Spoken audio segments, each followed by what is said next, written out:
I also want to talk today about an issue that's important to North Dakota. And it's interesting, we're talking about eliminating trade barriers and improving opportunities for access to markets when we have a self-imposed access to market problem, and that is the trade embargo on Cuba.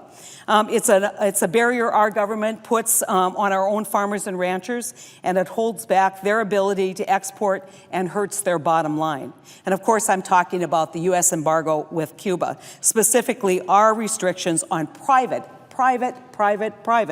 business activities that could enhance the sale of our agricultural goods to Cuba. My great friend from Arkansas, Senator Boozman, and I introduced an amendment which would free our exporters to provide private credit, no risk to the government, no risk to the taxpayers, for exports of agricultural products to Cuba.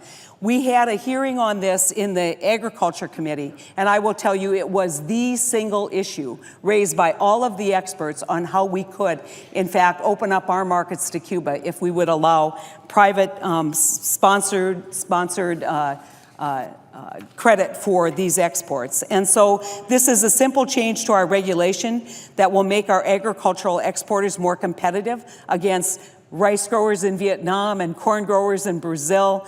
You know, you look at where Cuba today is buying their products. We know we're the highest quality producer of agricultural products, many of them grown in my great state of North Dakota, but yet we don't have access to that market because Cuban purchasers don't have access to credit.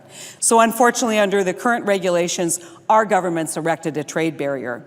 And so while we talk about TPA, Trade Promotion Authority, and increasing export opportunities, we need to look here right now at what we can do to increase our opportunity for our own producers.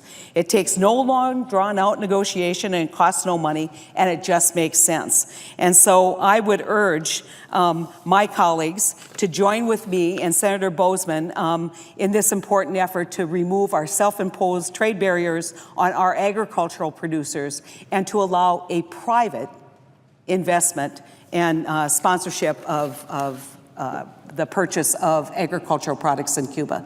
With that, Mr. President, I yield the floor.